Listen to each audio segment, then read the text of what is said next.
নমস্কার বন্ধুরা, কেমন আছেন সবাই?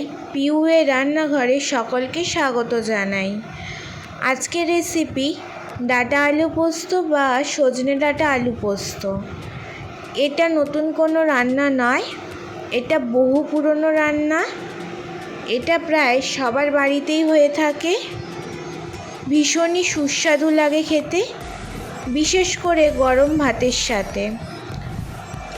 অনেকে অনেক রকমভাবে বানান, কিন্তু আমি কিভাবে বানাবো সেটা আপনাদের সাথে শেয়ার করব।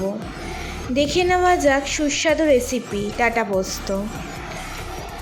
আর ভিডিওটি স্কিপ না করে ফুল ভিডিওটি দেখার অনুরোধ রইল। ডাঁটা আলু পোস্ত বানানোর জন্যে আঙুলের মতন লম্বা লম্বা করে ডাঁটা কেটে নিয়েছি, সেমভাবেই আলুটাকেও কেটে নিয়েছি।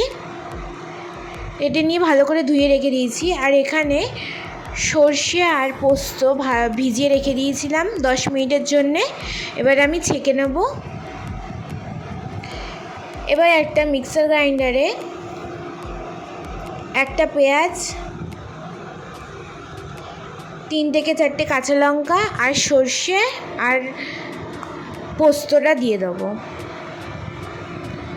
এটা যদি তোমরা নিরামিষ বানাতে চাও তাহলে পেঁয়াজটা বাদ দিয়ে দিও, সম্পূর্ণ পুরো নিরামিষ হয়ে যাবে। আচ্ছা, এবার কড়াইতে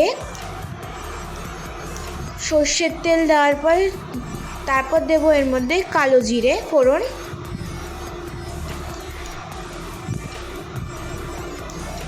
এবার ভাজা হতে থাক। ভাজা হওয়ার পর এর মধ্যে প্রথমে দিলাম আলুটা, তারপর ডাঁটা আর আলু একসাথেই দিয়ে দিলাম। এবার হালকা ভেজে নেব, নাড়াচাড়া করে নেব।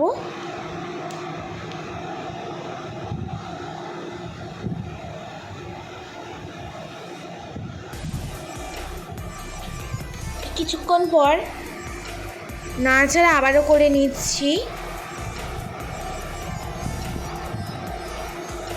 হালকা যেহেতু ভাজা হয়ে গেছে, এবার আমি সর্ষে পোস্তটা দিয়ে দেবো এর মধ্যে। তারপর দেবো 1 চামচ নুন, 1 চামচ হলুদ গুঁড়ো, 1 চামচ লঙ্কার গুঁড়ো।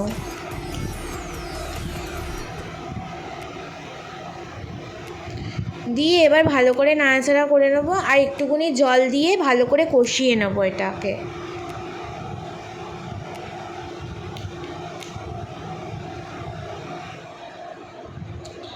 আর সর্ষেটা যদি তোমরা মিক্সিতে পেস্ট করতে চাও, সাথে 1টা কি 2টো লঙ্কা দিয়ে দেবে, দেখবে সর্ষেটা একদমই তেতো হবে না। আমি তাই করেছি। জল দিয়ে কষাতে কষাতে পুরো আলু সিদ্ধ হয়ে গেছে। এবার ওর মধ্যে 1 চামচ চিনি আর একটু ঘি দিয়ে ভালো করে নাড়াচাড়া করে নেব।